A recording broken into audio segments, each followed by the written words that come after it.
रामपुर गांव। दिन में बिल्कुल साधारण, लेकिन रात होते ही ये गांव जैसे किसी और दुनिया में बदल जाता था। सूरज डूबते ही गलियां सूनी हो जाती, दरवाजे खटाक से बंद हो जाते हैं और बीचों बीच मौजूद पुराना बाजार, वहां रात के समय कोई जाने की हिम्मत नहीं करता था। कहते थे इस बाजार में अंधेरा सिर्फ दिखाई नहीं देता, महसूस भी होता है। अजीब बात है, आज हवा कुछ ज्यादा ही ठंडी है। ऐसा तो पहले कभी नहीं हुआ। कालू चौकीदार, जो पिछले 20 सालों से हर रात बाजार का चक्कर लगाता था, आज कुछ अलग महसूस कर रहा था। उसके कदम अपने आप धीमे पड़ गए। तभी उसकी नजर पड़ी बाजार के कोने में खड़े एक ठेले पर। अरे, ये ठेला यहाँ कब लगा? कल तक तो यहाँ कुछ भी नहीं था। ये पागल है क्या, इतनी रात में यहाँ ठेला लगाया है? इतनी रात में कौन इसके पास मोमोज खाने आ रहा है? ठेले पर एक लालटेन जल रही थी। उसकी रोशनी में भाप उठते मोमोज चमक रहे थे और ठेले के पीछे खड़ा था एक आदमी। उसका चेहरा आधा अंधेरे में छुपा हुआ, होंठों पर जमी हुई अजीब सी मुस्कान। आओ चौकीदार कालू भैया जी, थक गए होगे, गरम गरम मोमोज खा लो। अरे, तुझे मेरा नाम कैसे पता? नहीं, इतनी रात को कौन खाता है मोमोज? मैं यहां सबको जानता हूं। कालू का पेट हल्का सा गुर्राया। पूरा दिन कुछ खाया नहीं था।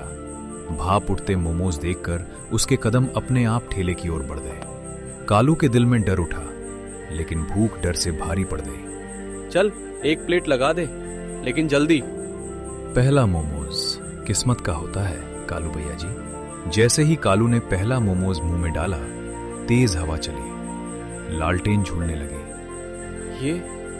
ये क्या है? बचाओ, बचाओ!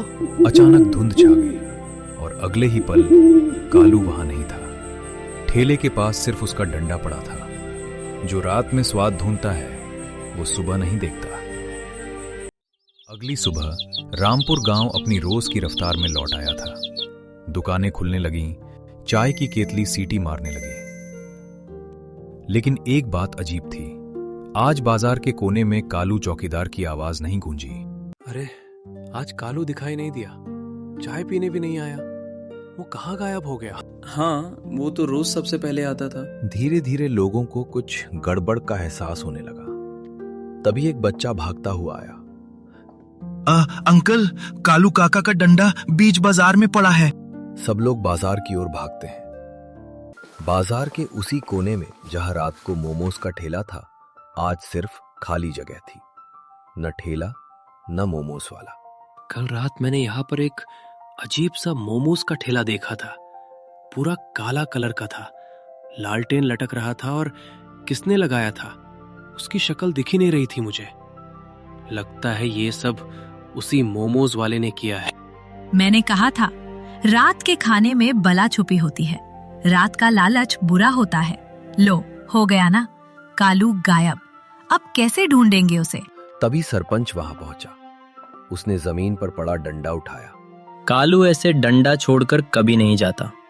हवा अचानक ठंडी हो गई और उसी जगह से हल्की सी भाप उठने लगी, जैसे मोमोज की भाप। काका, मुझे यहाँ से आवाज आ रही है। सबने कान लगाए और बहुत हल्की आवाज सुनाई दी। मत खाना, रात का खाना मत खाना। सब लोग डर के मारे पीछे हट जाते हैं।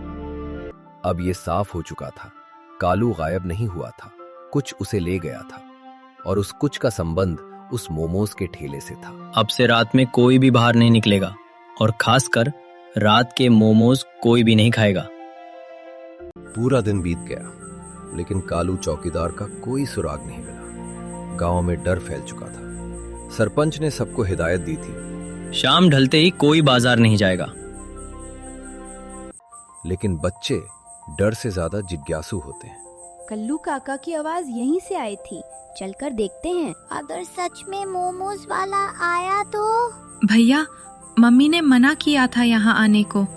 अगर उन्हें पता चला तो वो बहुत डांटेंगी। चलो यहाँ से। शाम का अंधेरा गहराने लगा। तीनों बच्चे चुपचाप बीच बाजार की ओर बढ़े और तभी लालटेन जलने की आवाज आती है। उसी कोने में फिर से वही ठेला खड़ा था। भाप उठती और हवा में अजीब सी खुशबू फैली हुई थी। आ गए बच्चे, आज भी देर हो गई। आप कौन हो? जो भूख से डर भूल जाए, मैं वही हूँ। मोमोज वाले ने ढक्कन उठाया। भाप में बच्चों को कुछ पल के लिए कालू का चेहरा दिखाई दिया। कालू काका, ये तो कालू काका की आवाज है। चुप, वो अब स्वाद बन चुका है। हवा तेज हो गई, ठेला हिलने लगा। चारों तरफ से पंछियों की डरावनी आवाजें आने लगी। हमें नहीं खाना। पिंकी, छोटू, भागो यहाँ से। जो देख ले वो खाली हाथ नहीं जाता। अचानक पीछे से मंदिर की घंटी बजी। नहीं, ये आवाज। ठेला धुंध में घुलने लगा और बच्चे डर के मारे भाग खड़े हुए। सरपंच जी को सब बताना होगा। चलो जल्दी भागो यहाँ से। अब बच्चों को यकीन हो गया था, मोमोज वाला सिर्फ ठेले वाला नहीं था, बल्कि गांव के डर का चेहरा था। बच्चे हाफते हुए सीधे सरपंच के घर पहुंचे। उनके चेहरे का डर कहानी से ज्यादा सच्चा था। सरपंच काका, मोमोज वाला फिर आ गया था और हमने कालू काका को देखा। वो भाप के अंदर थे। क्या बकवास कर रहे हो बच्चों? और मैंने मना किया था ना रात में वहां जाने के लिए। सरपंच का चेहरा सख्त हो गया। उसने तुरंत गांव के पुजारी को बुलवाया। सरपंच जी, ये कोई आम आदमी नहीं है। तो क्या है वो? ये भूख और लालच से बना साया है। रात का स्वाद जो इंसान को खुद ही खा जाता है। जो भी इंसान रात में खाने का लालच करता है, ये साया उसी को निगल जाता है। पुजारी ने जमीन पर राख से एक गोला बनाया। अगर आज रात वो फिर आया तो हमें उसे उजाले में लाना होगा। गांव का कोई आदमी अब उसके पास नहीं जाएगा। योजना साफ थी। मोमोज वाले को खुद आने दिया जाएगा, लेकिन खाने वाला कोई नहीं होगा। जब कोई लालच नहीं होगा तो साया खुद ही कमजोर पड़ जाएगा। रात होने लगी। हवा फिर ठंडी हो गई और दूर से ठेले की घंटी की आवाज सुनाई देने लगी। वो आ गया। आज रात या तो साया टूटेगा या गांव। रात पूरी तरह छा चुकी थी। पूरा रामपुर गांव जाग रहा था, लेकिन कोई बाहर नहीं था। बीच बाजार में फिर से वही मोमोज का ठेला लगा था। लालटेन झूल रही थी। भाप पहले से ज्यादा गहरी और काली थी। आज कोई नहीं आया।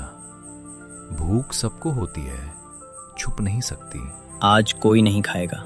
एक भी नहीं तो ये गांव खाली हो जाएगा। अचानक मंदिर की घंटी बजी। सरपंच और पुजारी धीरे धीरे सामने आए।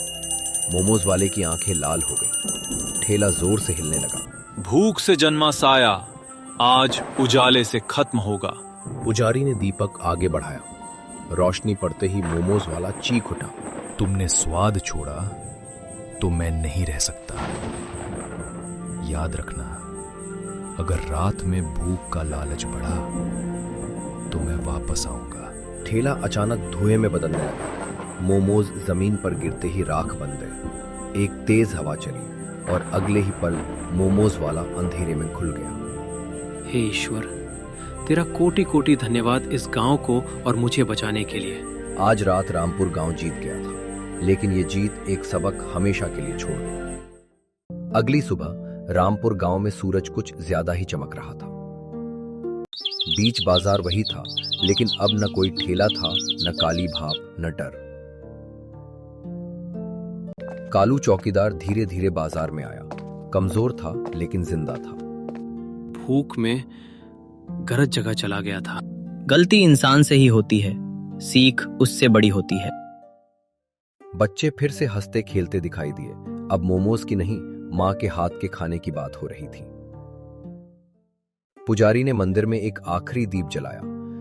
गांव वालों ने तय किया, अब कोई भी रात का लालच अपने घर नहीं लाएगा। और इस तरह रामपुर गांव ने सीख लिया, डर से नहीं, समझदारी से जीना।